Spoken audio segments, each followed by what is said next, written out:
کچھ لوگوں کو, کچھ جج صاحبان کی سینیرٹی جو وہ کمپرومائز ہو رہی تھی. یہ تو ایک پرسنل موٹیو تھا نا, ایک پرسنل سمجھیں ایک اپریہینشن تھی جس کی بنیاد پہ یہ لیٹر لکھا گیا. اب باروں کا مسئلہ یہ ہے کہ ہماری بد نصیبی یہ ہے کہ ہم آئین کو اور سارے اخلاقی اصولوں کو سیاسی مخالفت کی بنیاد پہ نظر انداز کرتے ہیں, اچھے اور اخلاقی اصولوں کو اور قانونی باتوں کو, اور مخالفت برائے مخالفت پہ اتر آتے ہیں. میں یہ سمجھتا ہوں کہ اس ٹرانسفر میں کوئی غیر آئینی بات نہیں ہے, لیکن یہ جو ایک اپریہینشن ہے کہ اب اسلام آباد ہائی کورٹ کو فتح کیا جائے گا یا اس ہائی کورٹ سے کچھ حکومت اپنی مرضی کے فیصلے صادر کروائے گی, تو یہ ایک خدشہ ہے. اس کا شاید حقیقت سے کوئی تعلق نہ ہو, لیکن میں جو بات ابھی آپ سے کرنے جا رہا ہوں وہ میں کہہ رہا تھا طوالت پکڑ جائے گی. دراصل یہ آؤٹ کم ہے, یہ ایک شاخسانہ ہے. سپریم کورٹ میں اس وقت جب عمر عطاب بندیال صاحب تھے اور ثاقب نثار صاحب تھے, ان کے زمانے میں جو سپریم کورٹ کو تقسیم کیا گیا نا دھڑوں میں, اور سپریم کورٹ کے دو دھڑے ایک دوسرے کے خلاف لفاظی کی جنگ میں اور آئینی الجھنوں کی جنگ میں الجھا دیے گئے, تو اس کا یہ آؤٹ کم, یہ شاخسانہ کبھی نہ کبھی نکلنا تھا. ہماری پرابلم یہ ہے کہ ہماری جو سپیریئر جوڈیشری ہے نا, ہماری اعلیٰ عدلیہ, جس میں سپریم کورٹ بھی ہے اور ہائی کورٹس بھی ہے, ان کے ججز پرسنل موٹیو پہ کھیلتے رہے, اسپیشلی چیف جسٹس صاحبان. وہ اپنی پولیٹیکل ایفیلیشنز کو ننگا کرتے رہے سر عام. انہوں نے کبھی یہ نہیں سوچا کہ یہ میرے منصب کے منافی ہے. انہیں اس طرح کی جو وہ پارٹیزن بنے اور اس طرح کی جو ایک محاذ آرائی شروع ہوئی نا عدالتوں میں, اس کا یہ شاخسانہ ہے اور اس کا نکلنا ہی تھا. بدنصیبی ہے کہ ملک کی اعلیٰ ترین عدلیہ جب تقسیم ہو جائے گروہوں میں یا گروپوں میں, تو یہ سب کچھ نیچے ٹرکل ڈاؤن نیچے آتا ہے. اس کا ایفیکٹ ہائی کورٹس میں آتا ہے, اس کا جو ہے اثر وہ فیڈرل ہائی کورٹ پہ آیا. اب مثال میں دیتا ہوں, اب اسلام آباد جو فیڈرل ہائی کورٹ ہے ہمارے لیے, کیونکہ وفاق کی عدالت ہے نا جی, اور وہ ایک آئینی عدالت ہے, تو اس میں چاروں صوبوں کے جج صاحبان جاتے رہے. وہاں دیکھیں بلوچستان ہائی کورٹ سے چیف جسٹس آئے, پنجاب ہائی کورٹ سے, لاہور ہائی کورٹ سے 2 چیف جسٹس صاحبان آئے, اور اسی طرح ابھی دیگر کورٹ سے, ابھی تو بلکہ فرنٹیئر سے بھی ایک جج کو ہونا چاہیے وہاں, تاکہ یہ جو باعث ہے نا جی کہ ایک بلوچی آ گئے, ایک سندھی آ گئے, ایک پنجابی, میں تو سمجھتا ہوں ابھی وہاں پہ جو ہے ڈیفیسٹ ہے, ابھی کچھ کم ہے جج صاحبان ابھی بھی. تو ابھی اگر سرحد سے بھی ایک جج صاحب کو ایلیویٹ کیا جائے, ٹرانسفر کیا جائے وہاں, تو یہ کوئی بری بات نہیں ہوگی. اور دوسری بات یہ ہے کہ ابھی کچھ دن میں ہائی کورٹس کے چیف جسٹس صاحبان بھی سپریم کورٹ میں ایلیویشن کے لیے نامزد ہونے والے ہیں.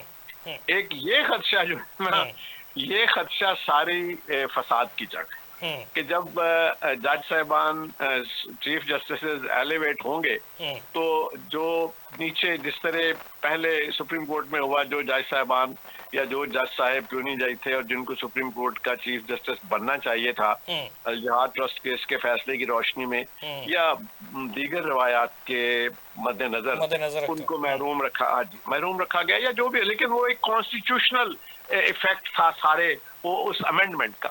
اب اس کو آئینی ترمیم جو ہے اس کو تو آپ, میں نہیں سمجھتا کہ بار کی جو تحریک ہوگی احتجاجی, جو بار کا ایک یونانیمس ایجنڈا ہوگا باروں کا, وہ باریں جو کہ اینٹی گورنمنٹ ہیں پالیٹکس, ان کا یہ نہیں, وہ آئینی ترمیم تو واپس نہیں کرا سکتی نا. آئینی ترمیم کو میرا نہیں خیال کہ موجودہ سپریم کورٹ بھی جو ہٹ کرے گی یا اس ترمیم کو چھیڑے گی. اب اگر جب تک وہ ترمیم موجود ہے نا جی, تو یہ مسائل جو ہیں یہ اسی ترمیم کی روشنی میں ہی حل ہونے ہیں. تو میرا یہ خیال یہ ہے کہ جو کہ وفاقی عدالت ہے, اس میں جو جج صاحبان کی ٹرانسفر ہوئی ہے کو بہت بڑا سانحہ نہیں ہوا, لیکن بار کا رائٹ ہے جی, بار کے عہدے داران اگر یونانیمس ایک ڈیسیجن لیتے ہیں تو میں بھی بطور لائر شاید اس فیصلے کا پابند ہوں گا، بطور ایک اسٹوڈنٹ آف لا، بطور سپریم کورٹ کے ایکنالج کرتے ہوئے کہ آئینی طور پر یہ معاملہ درست ہے اور اس میں اسلام آباد ہائی کورٹ ایکٹ سیکشن 3 کے آئین اس کی اجازت دیتا ہے، آئین میں اس کے بارے میں یہ کوئی آئین شکنی نہیں ہوئی، یہ پریزیڈنٹ کا اختیار ہے، آئین نے اسے دیا ہے، اور یہ جج صاحبان کا بھی حق ہے کہ وہ ٹرانسفر ہو۔ جعفری صاحب سوال، معذرت خواہ ہوں آپ کو انٹرپٹ کرنے کے، سوال یہی ہے کہ اسلام آباد ہائی کورٹ ایکٹ سیکشن 3 جو ہے وہ تمام وفاقی اکائیوں کی نمائندگی مساوی ہونے کا کہتا ہے، اسلام آباد ہائی کورٹ پاکستان کی یگانگت کی جگہ ہے، اس کے باوجود یہ قانون کے محافظ جو ہیں وہ پھر یہ آئین کے متصادم بھی فیصلہ نہیں ہے، پھر یہ ہڑتال والا پرسپیکٹو محض جو ہے یہ سیاسی مخالفت کی بنا پر ہے۔ ٹو سم ایکسٹینٹ دیکھیں، میں نے پہلے کہا کہ جیسے اوپر دھڑے بندی ہو گئی تھی نا، گروہ بنے تھے، اسی طرح پاکستان کی جو باریں ہیں نا، سپریم کورٹ بار ہوئی یا ہائی کورٹ بارز ہوئی یا پاکستان بار کونسل یا Punjab bar council, similarly in میں بھی جو دھڑے بندی ہے نا، یہ بڑی شدت اختیار کر چکی ہے۔ ہماری بد نصیبی ہے کہ کبھی بار جو تھی وہ ملکی سیاست سے مبرہ ایک ادارہ ہوتی تھی۔ میں مثال کے طور پہ جب آسمہ جہانگیر تھیں، ہمارے گروپ کی لیڈر تھیں، تو اس وقت بھی اور اب بھی اس میں آئی جائے اپنا، اس پہ جے یو آئی کے لوگ بھی ہیں، مثال کے طور پہ کامران مرتضیٰ صاحب، علی غفر صاحب بھی اسی گروپ سے الیکشن لڑے تھے، ابھی تحریک انصاف کے لیڈر ہیں نا۔ ابھی اسی طرح جو ہمارا کوئی سیاسی ایجنڈا نہیں ہوتا تھا سپریم کورٹ بار میں، ہائی کورٹ بار میں، اب پرابلم یہ ہے کہ ہائی کورٹ بار میں اور سپریم کورٹ بار میں انتخاب جیتنے کے لیے ایک پولیٹیکل ویو کی ضرورت ہوتی ہے جو سپورٹ کرے، جیسے سپورٹنگ ونڈ نہیں ہوتی جہاز کو آگے لے جاتی ہے سپیڈ سے، اس میں ایک سپورٹنگ ونڈ کی ضرورت ہوتی ہے جو ایلیویٹ کرے کینڈیڈیٹ کا جو ہے نا معیار الیکشن لڑنے کا، اس کا مرتبہ اور رتبہ، تو اس کو بھی ہم سمجھتے ہیں کہ نہیں ہونا چاہیے۔ بار کو ملکی سیاست میں انٹرپٹ نہیں کرنا چاہیے اور ملکی سیاست کو بار میں انٹرپٹ نہیں کرنا چاہیے۔ بار کو ایک آزاد اور خود مختار ادارہ ہونا چاہیے، جیسے کہ رہا برسا ڈیکیڈز کے لیے رہا، فور ڈیکیڈز۔ اب ہم بہت بری طرح گروہی سیاست میں الجھ گئے ہیں، اور میں اگر میری گستاخی معاف ہو جائے تو میں سمجھتا ہوں کہ یہ بیج افتخار چودھری صاحب نے بویا تھا۔ افتخار چودھری صاحب نے بہت سی روایات جو بار کی درخشندہ روایات تھی وہ برباد کر کے رکھ دی، وکلاء کا وہ جو رویہ تھا شائستہ اس کو برباد کر دیا، وکلاء کی برادری کو اللہ معاف کرے بدنامی کا سامنا کرنا پڑا، اتنا نوبل پروفیشن تھا، اس کو ہم نے نہ سڑکوں پہ آ کے گنڈا گردی کر کے کہیں نہ کہیں اپنا دوست دھاندلی جو بھی ہم کر سکے اس سے ہم نے اپنا اثر رسوخ اور احترام خود گنوا لیا ہے۔ یہ بیج ان کا بویا ہوا ہے، یہ ابھی تو چلے گا، پر میری رائے یہی ہے ادنا سی قانون کے طالب علم کی حیثیت سے کہ یہ کوئی غیر منصفانہ، غیر آئینی یا غیر قانونی کوئی ایسی حرکت نہیں ہے جس کو اتنا بڑا المیہ بنا کے پیش کیا جائے۔ That's my precise comment۔ اچھا جعفری صاحب، اس میں ایک اور پرسپیکٹو سامنے آیا جس پہ یحییٰ صاحب جو ہیں ان کی جانب سے یہ کہا گیا کہ فی الحال اس بارے میں جو ہے میں کوئی جواب نہیں دے رہا، وہ بھی سوال آئے گا سینیورٹی اور ٹرانسفر والا معاملہ۔ انہوں نے کہا کہ دونوں کو الگ الگ دیکھا جانا چاہیے۔ سینیورٹی والا معاملہ کہتے ہیں کہ جب ہمارے پاس آئے گا تو پھر اس کا جواب بھی دے دیں گے، ابھی کوئی تاثر قائم نہ کریں۔ جی انہوں نے کہا کہ بہت اچھا خیال۔ انہوں نے کہا کہ جنوبی افریقہ کے مطالعاتی دورے کی دعوت آئی تھی تو میں نے اس پہ 3 سپریم کورٹ کے اور 5 ہائی کورٹ کے جج کے نام دیے تھے۔ انہوں نے کہا کہ جس پہ جو ہے وہ سپریم کورٹ کے 1، ہائی کورٹ کے 2 اور ضلعی عدلیہ کے 8 جج صاحبان کی منظوری دی تھی انہوں نے۔ تو یہ والے پرسپیکٹو ہے۔ پھر انہوں نے یہ بھی کہا کہ دور دراز کے علاقوں میں جب ہم جاتے ہیں تو وہاں کے جج جو ہیں وہ سوالیہ نظروں سے ہمیں دیکھتے ہیں، جس کی وجہ سے ہم یہ تمام چیزیں جو ہیں وہ کر رہے ہیں، اور میری خواہش ہے کہ یہ ہونی چاہیے۔ نہیں، یہ میں سمجھتا ہوں کہ چیف صاحب کا آج کا جو بیان، میں نے تو صرف وہ ٹی وی کی اپنے ٹیلی ویژن کی سرخیوں میں اسے دیکھا ہے، میرے خیال میں اس میں بھی کوئی قابل اعتراض بات مجھے تو نہیں لگی۔ چیف جسٹس کا معیار یہی ہونا چاہیے، انہوں نے کوئی ایسی بات نہیں کی جسے باعث لگتا ہو، لیکن انہوں نے یہ بات کہی کہ میں نے یہ سپورٹ کیوں کیا، اس لیے کہ پریزیڈنٹ کو یہی کہا گیا کہ وہ chief justice of the supreme court اور متعلقہ چیف جسٹس جو ہیں صوبوں کے، ان کے ساتھ مشاورت کریں، اور کورٹ کا جو جج صاحب ٹرانسفر ہو رہے ہیں ان کا کانسنٹ لے۔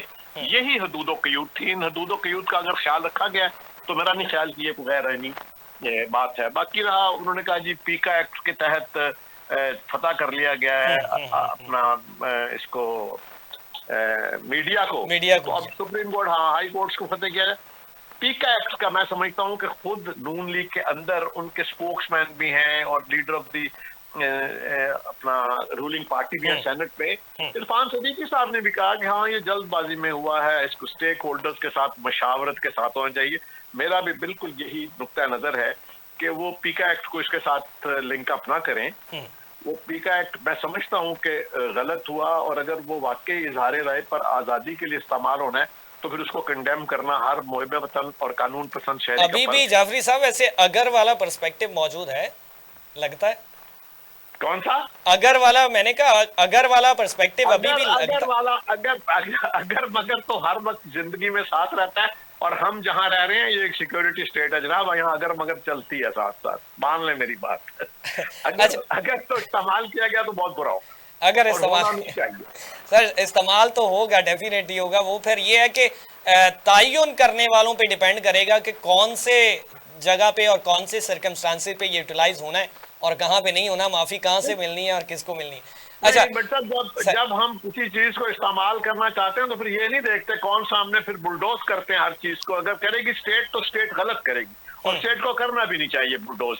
دیکھیں نا, اگر اظہار رائے کی آزادی بھی ختم کر دیں گے, اگر عدلیہ کی آزادی پہ بھی قدغن لگا دیں گے تو یہ ملک تو پھر اندھیروں میں ڈوب جائے گا نا. میں نہیں سمجھتا کہ یہ ممکن ہے, یہ پریکٹیکل ہوگا, اور یہ چلے گا بھی نہیں, سسٹینیبل بھی نہیں ہوگا سسٹم اگر کریں گے. تو میں آپ کو یہ یقین کے ساتھ کہتا ہوں, آپ دیکھیں جتنے لوگوں نے قانون بنائے خود ان کا شکار ہوتے رہے. جب بھی اپوزیشن میں آئے, دیکھیں نون لیگ تھی یا پی ٹی آئی تھی یا پیپلز پارٹی, اب دیکھیں جتنی بھی لیجسلیشن ہوئی ان کے پرانے ادوار میں, اگلے دور میں یہ خود اس کا وکٹم رہے, انویریبلی رہے. مطلب پیپلز پارٹی بھی وکٹم رہی اپنے بنائے ہوئے قوانین کا, نون لیگ بھی اپنے بنائے ہوئے لاز کا وکٹم رہی, اور پی ٹی آئی اب اپنے بنائے ہوئے قوانین کا وکٹم بن رہی ہے. اور یہی پیکا ایکٹ انہوں نے جب کہا تھا کہ یہ بڑا اچھا قانون ہے تو یہ اچھا تھا, اب یہ برا ہے تو برا ہوگا. لیکن میں سمجھتا ہوں کہ اظہار رائے پہ آزادی جو ہے اس کا احترام کیا جانا چاہیے, اور اس پہ قدغن لگانا جو ہے وہ قابل مذمت ہے اور قابل مذمت ہی رہے گا. لیکن both these issues cannot be interlinked with each other. PACA Act is a different thing and transfer of the judges to the federal court is a different issue.